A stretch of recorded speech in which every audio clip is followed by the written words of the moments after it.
molio gospodina Burojevića da mi tu pomogne, pokazao da se sisačka prošlost, kad se stavi na platno, itekako može iskazati kroz sisačku sadašnjost, i tu uvijek govorim, i predskazati našu budućnost. Ja se nadam da će nam budućnost biti barem upola lijepa koliko su sjajne, lijepe, iskrene i tople slike našeg velikog slikara profesora Štrigla. Svima vama, gospođe ravnateljice, veliko hvala. Evo, ja vam vručujem ugovor o smještaju i nadam se da ćete mi na profesora paziti ko na kap na dlanu. A nije ni velik, pa i možete ko kap na dlanu paziti. Upravo to je činimo ravnateljstvo u Domu za starije i nemoćne osobe.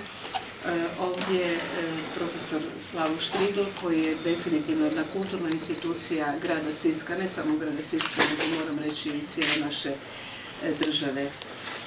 Nadam se, mi smo se uistinu potrudili, kao što se trudimo oko svakoga korisnika, ponuditi mu jednu ugodnu, jednu toplu atmosferu, ali i sve ono što je njemu potrebno s obzirom i na njegovo zdravstveno stanje.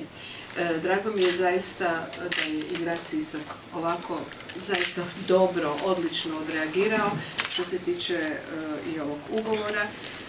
I evo, nadam se da ćemo i dalje dobro surađivati, a mi ćemo odraditi dio posla koji inače namjeravamo i dalje činiti. Svaki dan s njim rekao par riječi, s obzirom da on slabije čuje, pa ne može reagirati odmah.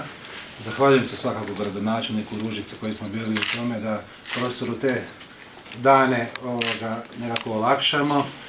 Naravno, u svakodnevnom razgovoru on se tek privikava na život ovdje, ali ova gesta grada i gradonačelnika omogućit će mu, a ja ću mu pomoći tome da svaki dan odemo u atelje njegov kojeg on voli, koji on ne može zaboraviti, svoj stan gdje će raditi, probati još uvijek raditi. Svakako u prvom redu gospođi Ružici časti dan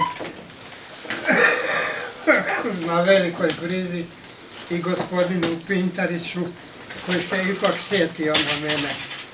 Da, samo ja nisam još, reklo bi se, zrel za dom.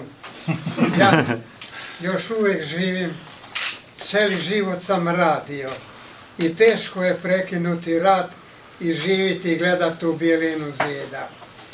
Da, znate onu uzrečicu, čovjeka čini rad. Ja se nadam, kad budu lijepi dani, da ću možda otići na koji sat u svoj atelje, da malo čeprkam koliko vidim po slikama, i da mi vreme koliko toliko lakše prođe. Da. Ja se divim ovima koji uglavnom žive, glavno da imaju jesti, piti toplo, sobu, jer ono što veli govedo, sito, leži zadovoljno i preživa.